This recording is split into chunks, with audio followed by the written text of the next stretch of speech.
ദൈവത്തിന് മഹത്വം. യേശുക്രിസ്തുവിന്റെ വീണ്ടും വരവും പ്രവചന പഠനവും ഇസ്രായേൽ ചരിത്രവും 218 ഭാഗത്തേക്ക് ഏവരെയും പ്രാർത്ഥനയോടെ ക്ഷണിച്ചുകൊള്ളുന്നു.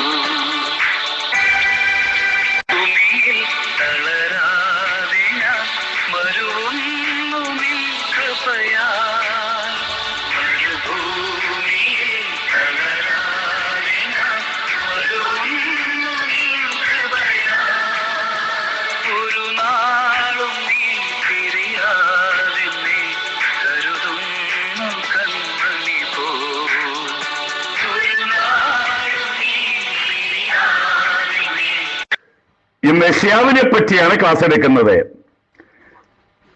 യെശയ്യാവിന്റെ ലക്ഷ്യം എന്ന് പറയുന്നത് ഇസ്രായേലിനെ അല്ലെങ്കിൽ യഹൂദന്മാരെ ദൈവത്തിങ്കിലേക്ക് തിരികെ എത്തിക്കുക. അവർ പോയി, കൃപേന്ന് പോയി, ദൈവത്തെ വിട്ടുപോയി, അന്യ ആരാധനയെ ചെന്നു. അവരെ തിരിച്ചുകൊണ്ടിരിക്കുക. അതാണ് ഏറ്റവും വലിയ ലക്ഷ്യം. അടുത്തത് തന്റെ പ്രവചനത്തിലൂടെ മശിഹായിലൂടെ മാത്രം ദൈവത്തിങ്കിലേക്ക് രക്ഷപ്പെടാനായിട്ടുള്ള ഏക മാർഗം ദൈവമല്ലാതെ വേറൊന്നുമില്ല, വേറൊരു പോംവഴിയില്ലെന്നാണ് തന്റെ പ്രവചനത്തിലൂടെ തെളിയിച്ച് കാണിക്കുന്നത്.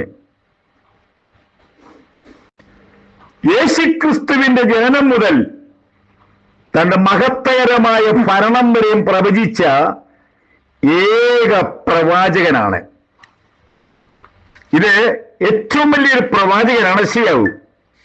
അത് നമ്പറിട്ട് വേണമെങ്കിൽ നമ്മൾ പറയുന്നത് പോലെ താൻ പ്രവചിച്ചിരിക്കുകയാണ്. തന്റെ ഒന്നാമത്തെ പ്രവചനം താൻ മാത്രമേ പ്രവചിച്ചിട്ടുള്ളൂ.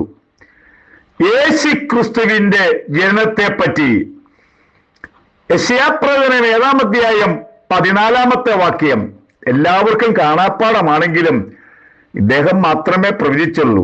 കന്യക ഗർഭിണിയായി ഒരു മകനെ പ്രസവിക്കും. ഇത് അസാധ്യമാണ്, നടക്കാത്ത കാര്യമാണ്. പക്ഷേ ദൈവം യെശയ്യാവിനോട് പ്രവചിക്കാൻ പറഞ്ഞു. നമ്മൾ എങ്ങനെയൊക്കെ ചിന്തിച്ചാലും കന്യക ഒരു കുഞ്ഞിനെ പ്രസവിക്കാൻ പറ്റത്തില്ല. താനാണ് ആദ്യം ലോകത്തോട് വിളിച്ചു പറഞ്ഞത് ഈ പ്രവചനം. എത്ര വർഷങ്ങൾക്ക് മുമ്പെയാ? യേശു ജനിക്കുന്നതിന് 700 വർഷങ്ങൾക്ക് മുമ്പേ താൻ ലോകത്തോട് വിളിച്ചു പറഞ്ഞ ഒരു പ്രവാചകനാണ്. താനൊരു പ്രവാചകനും ഒരു വലിയ പ്രാസംഗികനുമായിരുന്നു. തന്റെ ആ വാക്കുകൾ ശ്രദ്ധിക്കണം. യെശയ്യാവ് 1-ാം അധ്യായം 2-ാമത്തെ വാക്യം, ആകാശമേ കേൾക്ക എന്ന് പറയാൻ കേൾക്കാൻ അവിടെ ജനമില്ല. ഭൂമിയെ ചെവി തരിക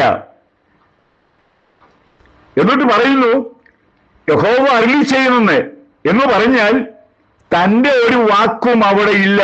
അതാണ് പ്രവചനം. തന്റെ ഒരു വ്യാഖ്യാനമില്ല. താൻ പറയുന്നത് കേൾക്കണം. ഇപ്രകാരമാണ്, ഞാൻ മക്കളെ പോറ്റി വളർത്തി, അവരോ എന്നോട് മത്സരിച്ചിരിക്കുന്നു. പറഞ്ഞ മനുഷ്യൻ അത്രമാത്രം പോയി, മൃഗത്തേക്കാൾ അധപ്പതിച്ചു പോയി. എന്നിട്ട് പറയുന്നു, കാള തന്റെ യജമാനെയും കഴുത തന്റെ യജമാന്റെ പുൽത്തൊട്ടിയെയും അറിയുന്നു. മൃഗങ്ങൾക്ക് ഉടമസ്ഥനെ അറിയാം. ഇസ്രായേൽ ജനമേ, നിങ്ങൾക്ക് ദൈവത്തെ അറിയാൻ പറ്റിയെന്ന് പറഞ്ഞാൽ കാളയെക്കാട്ടിലും കഴുതയെക്കാട്ടിലും ഇവർ താന്നുപോയെന്ന് ഇസ്രായേലോ അറിയുന്നില്ല. അങ്ങനെ ഒരു പ്രാസംഗികനും ഒരു പ്രവാചകൻ കൂടിയായിരുന്നു. ഞാൻ നേരത്തെ ഓർപ്പിച്ചതുപോലെ ദൈവം നൽകുന്നത് മാത്രം വിളിച്ചു പറയുക. സ്വന്തത്തിലിട്ടുള്ള പദ്ധതി യെശയ്യാവിന് ഇല്ല. അവന്റെ കുടുംബത്തെ പറ്റി പറയുന്നുണ്ട്. അവന്റെ കുടുംബം 11-ാം അധ്യായം 1-ാമത്തെ വാക്യം, ഇശായിയുടെ കുറ്റിൽ നിന്നും ഒരു മുള പൊട്ടിപ്പുറപ്പെടും. അവന്റെ കുടുംബം ദാവീദിന്റെ കുടുംബമാണെന്ന് പ്രവാചകൻ വിളിച്ചു പറയുന്നു. അല്ലാതെ കേട്ടുകേൾവിയാൽ ഉണ്ടായതല്ല. ഒരു കുടുംബമുണ്ട്. നമ്മുടെ കർത്താവ് ജനിച്ച ഡേറ്റ് ഉണ്ട്, മരിച്ച ഡേറ്റ് ഉണ്ട്, ഉയർത്തെഴുന്നേറ്റ ഡേറ്റ് ഉണ്ട്. പക്ഷെ ഒരു ഡേറ്റ് നമ്മൾ അറിയേല.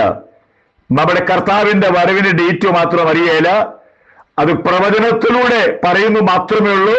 ഏത് മാളികയും ഒരുങ്ങിക്കൊള്ളുക. എന്നാൽ അവനൊരു കുടുംബത്തെ പറ്റി പറയുന്നു. യേശു എന്ന് പറയുന്നത് ഒരു കഥയല്ല. യേശുവിന്റെ ജനനം എന്ന് പറയുന്നത് ഒരു ഭാവന പുരുഷനല്ല. യേശുക്രിസ്തുവിന്റെ ജനം എന്ന് പറയുന്നത് ചരിത്രമാണ്. അടുത്ത കാലത്ത് ഒരു വ്യക്തി യേശുവിനെ പറ്റി പറഞ്ഞത് തമാശയായി പോകും. വലിയ വിദ്യാഭ്യാസ വ്യക്തിയാണ്. ഞാന് വ്യക്തികളുടെ പേരൊന്നും പറഞ്ഞ് പരാമർശിക്കുകയില്ല. ആ വ്യക്തി പറഞ്ഞിരിക്കുന്നത് യേശു കറുത്തവനായിരുന്നുവെന്ന്. യേശു നല്ല സൗന്ദര്യമുള്ള വ്യക്തിയാണെന്ന് ലൂക്കോസിന്റെ സുവിശേഷത്തിൽ നമ്മൾ വായിക്കുമ്പോൾ സാധിക്കും. പള്ളിയിലുള്ള എല്ലാവരുടെയും കണ്ണ് അവങ്കൽ പതിഞ്ഞിരുന്നു എന്ന് പറഞ്ഞാൽ അത്ര സൗന്ദര്യമുള്ളവനായിരുന്നു.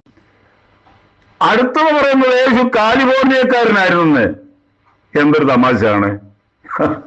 ചിന്തിക്കാൻ പറ്റുന്ന കാര്യമാണോ? അടുത്തത് പറയുന്ന അയർലൻഡുകാരനാണെന്ന്. അവസാനം പറയുന്നതാണ് ഏറ്റവും യുക്തിക്ക് ചേരാത്തത്. യേശു ഒരു സ്ത്രീ ആയിരുന്നെന്ന്. എന്തൊരു കഷ്ടമാണ്!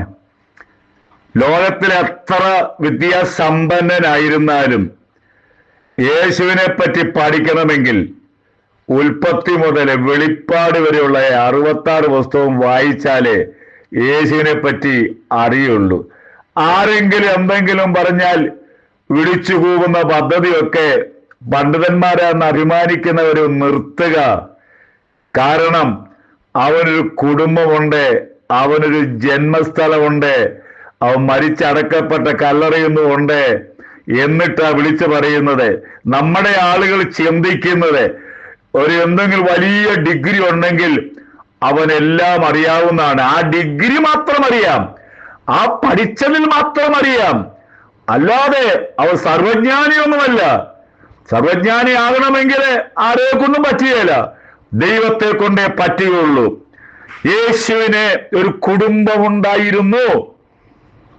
എന്നെ കേൾക്കുന്ന പ്രിയപ്പെട്ടവരെ, എങ്ങനെയൊക്കെ യേശുവിനെ അപമാനിച്ചാലും തന്നത്തെ പറ്റി ഏതെല്ലാം നിലവാരത്തിൽ പറഞ്ഞാലും യേശു ക്രിസ്തു വീണ്ടെടുപ്പുകാരനും ഏകരക്ഷകനും അവൻ മശിഹായും തന്റെ ജനത്തെ ചേർക്കുവാൻ മധ്യാകാശത്തിൽ വരുന്നവനുമാണ്. ക്ലാസ് തുടരും. പ്രാർത്ഥിക്കുക. ദൈവം നമ്മളെ അനുഗ്രഹിക്കട്ടെ.